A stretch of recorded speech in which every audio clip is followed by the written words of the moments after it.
2.5 KG idea plus. করে বলেন আর কি।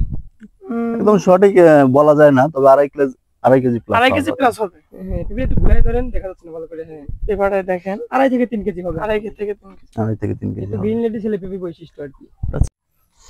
আসসালামু আলাইকুম। ওয়ালাইকুম আসসালাম রাহমাতুল্লাহ। কেমন ভালো আছেন আছেন? ভাই? জি আছি। তো আমরা আজ থেকে আপনার কাছ থেকে কিছু কথা জানার জন্য আসছিলাম। জি শিওর, বলতে পারেন।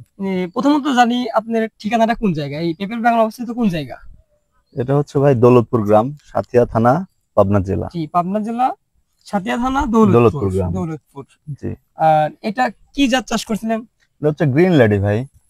এটা এটা খুব ভালো গ্রিন লেডি, ফলন আলহামদুলিল্লাহ। এক ধরনের গ্রিন লেডি, তো ভালো ফলন। তো জি।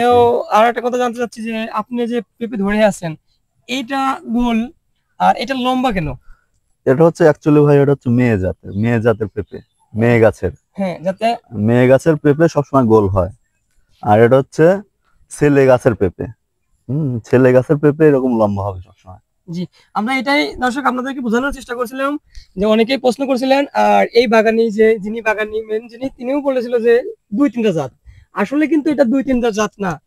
এটা হচ্ছে এটা হচ্ছে ছেলে গাছ। এটা ছেলে ছেলে গাছ, গাছের রাইট। পেঁপে সবসময় হয় হচ্ছে আপনার একটু মানে লম্বা টাইপের, ওয়েট হয়, অনেক ওজন হয়।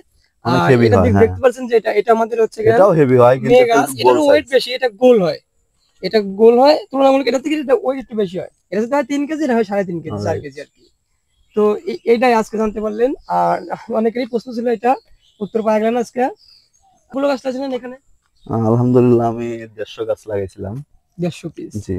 এর তো মধ্যে আমার পুরো বাগানের যে কয়টা ছেলে পেঁপে দরকার জি সেই কয়টাই হয়েছে জি আলহামদুলিল্লাহ। আমি কথা কাজে মিল পাইছি আমার, যেখান থেকে না চারা আনছি। জি। তো চারা কোথা থেকে আনছিলেন আপনি? এটা প্রশ্ন দর্শকের বিষয় জানার বিষয় আছে, কোথা থেকে আনছিলেন? এটা হচ্ছে সাগর ভাইয়ের কাছ থেকে আনছিলাম চারাটা। জি, অবশ্যই দর্শক হুম। শুনতে পাচ্ছেন, এই যাত্রা আমার নার্সারির আমি দিছিলাম। যাই হোক, সারা বাংলাদেশে অনেক জায়গায় দিচ্ছি, সব জায়গায় ভিডিও করতে পারি না, সময় সময় হয় না। এখানে কাছে ছিল, আমার থানার মধ্যে আসতে পারছি। থানা থেকে মাত্র, আমাদের সাথিয়া থানা থেকে 1 থেকে 1.5 কিলোমিটার ভিতরে। এখানে যদি আশপাশে যারা আছেন দেখতে চান, এখানে এসে দেখতে পারেন। আর ভাইদের সাথে কথা বলে একটু শিওর হতে পারেন যে আসলে কি জাত। এখানে আমাদের কাকা আসছেন। আসসালামু আলাইকুম কাকা, ভালো আছেন না? এই কাকাই পরিচর্যা করে আর কি। কাকার বড় ছেলে ঢাকা থেকে, সেই আমার থেকে চারা সংগ্রহ করছিল ঢাকা থেকে ভিডিও দেখে। আর এই কাকা এখন পরিচালনা করে আর কি। তো আজকে আর কথা বাড়াতে চাচ্ছি না, এখানে একজনের পরিচয় নেওয়াই হলো না। এখানে আমাদের আরেকটা ভাই আছে, ভাই পরিচয় একটু দিবেন। আসসালামু আলাইকুম, আমি মোহাম্মদ রাকিব হাসান। আমি আছি আপনার ফসল অ্যাগ্রো ইন্ডাস্ট্রিজ লিমিটেড কোম্পানিতে কর্মরত আছি, সাথিয়াতে, সাথিয়া প্লাস সুজানাগরে। যাই হোক, আমি সাগর ভাইয়ের সঙ্গে অনেক জায়গায় যাই, অনেক কিছুই দেখি, অনেক সবজির বাগানও পরিদর্শন করি, বাইরে নার্সারি। তে ভাইয়ের সাথে আসে আজকে আমার অনেক ভালো লাগলো। সাথিয়া দৌলতপুরে যে এত সুন্দর হয় এবং দেখতে এত ভালো হয়, আসলে আমি এর আগে কোনো এরকম বাগান পরিদর্শন করি নাই, এই ফার্স্ট। দেখে আমার খুব ভালো লাগলো। যাই হোক, যারা এই গ্রিন লেডি করতে ইচ্ছুক অবশ্যই সাগর ভাইয়ের সঙ্গে যোগাযোগ করবেন।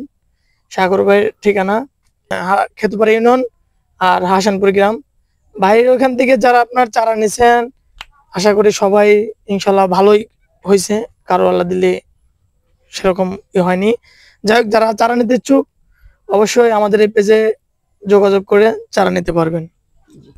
আর একটা কথা না বললেই নয়, আর যারা ভালো মানের চারা সংগ্রহ করতে চান, ভালো জাত, ভালো ফলন পেতে চান, তারা অবশ্যই আমার সাথে যোগাযোগ করবেন। আজকে এই পর্যন্তই, সবাই ভালো থাকবেন। আসসালামু আলাইকুম।